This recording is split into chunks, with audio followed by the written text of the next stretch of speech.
Dang howdy! Today we have over a barrel, and sure the song is gonna be. Yeah, I'm not gonna do that for the whole video. But hey, it's fun to sound like a cowboy because well, let's just say there's a lot of cowpoke in this one.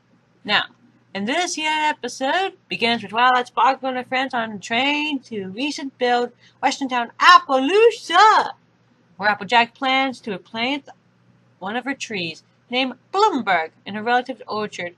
Although she does love this tree, I think she may love this apple tree more than the main six. None taken, but hey, who knows? Who could say? Apple trees are yummy. I mean, apples at least. But during the journey, Spike and Rarity show various among of discomfortment. Rarity doesn't like the fact that Applejack's tree was placed in private car in the rear, forcing her to bunk with her friends. Spike is tired from cooking snacks with his fire.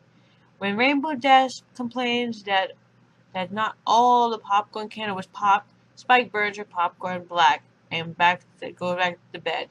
Rainbow Dash asks Pinkie Pie if they're going to carry that tree all the way to our apple orchard, and Pinkie Pie wondered if she referred to Bloomberg.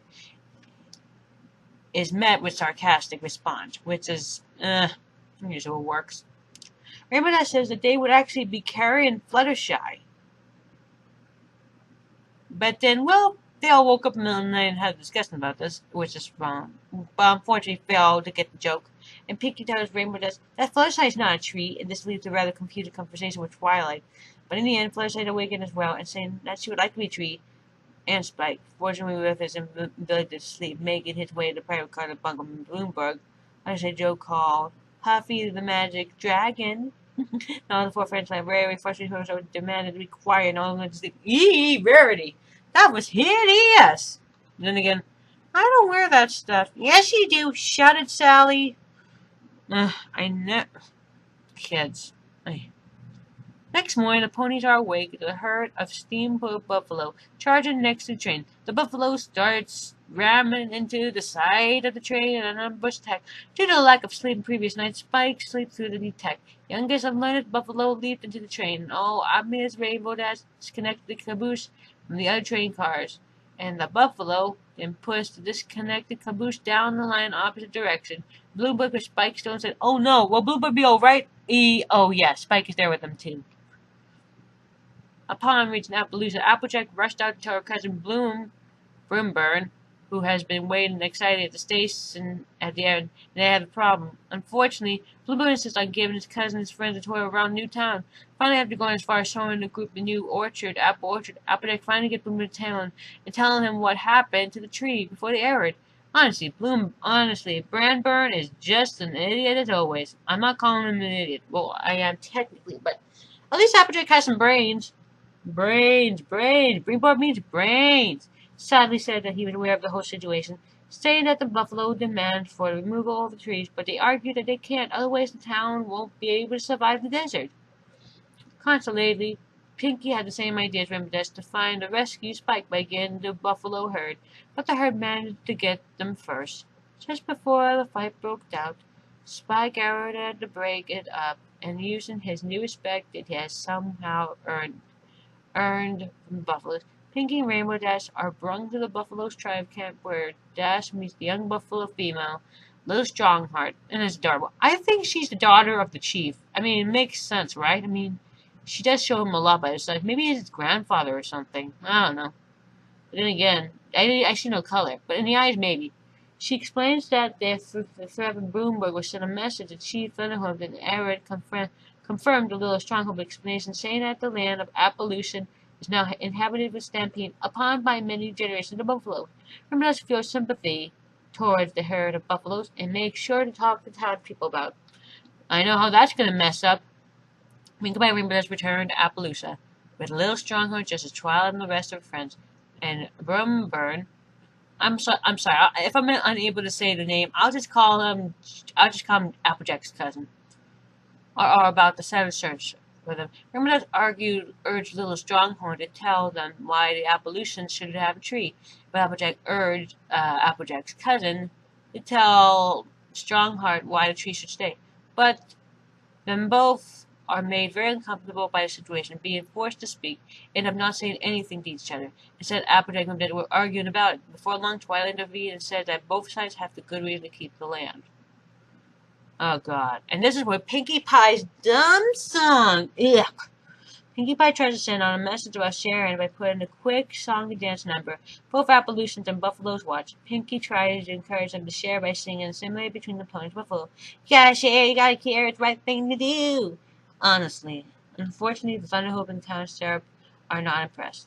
The only thing they could agree on is Pinkie's performance. It was worse than they ever seen.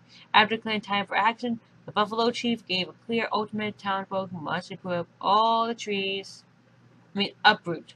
Sorry about the script. Or herd will be forced to destroy them, along with the Appaloosa in the process. Soapstar responds simply stated that the town will be waited for them. Twilight and the others tried to talk up the Appalachians and the Buffalo out of the fight, but no one listening. High noon the next day, finally aired, and the Buffaloes appeared at the right overlook of the town. Starlight softly gestured to shift the back down. It almost worked, until Pinkie Pie singing in place of her number from that day before last time.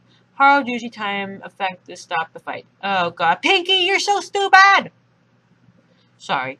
When I was first watching My Little Pony series, well, I didn't like Pinkie, but now I do. Thunderhoof, now enraged, signed the Buffaloes to go on the attack. He used nothing more than less than their own brute strength, and the townspeople fought back with, well, apple pies. A lot of apple pies. Yum. Pumpkin's my favorite. Which are surprisingly effective at confusion, stop, and stampede Buffalo. Both groups managed to take some out of their opponents and damage the town process. The scene shifted Silver Star, making the final stand next to a saloon. Once he ran out of pies to throw, he takes off his hat in quiet submission. Lone makes a mad charge at him. However, the stray apple pie hit Thunderhope square in the face, debilling him, lying on the ground momentarily. And Thunderhoof licked the pie out of his face and retaliated Alyssa's taste and said that they could come to agreement, which they could have done in the first place. It was really done and stupid, honestly. The Appalachian ponies are allowed to keep their land in return. The Appalachians share its fruit and more particularly its apple pies. And the buffaloes heard during the stampede. Townsville, meanwhile, created a road through the orchard that should continue the stampede tradition. Both parties found out that agreement to dispute and they come to an end. And Edison and Applejack finally able to plan Bloomberg. Twilight learns that compassion and understanding is to share the care. Sometimes worse enemies can say to their friends. But that's what Pinkie said! And she came out last popping and upsetting. So yeah, what do I think? The episode was, not my good graces. I really did not like it. It was just not my cup of tea. Or should I say ramen?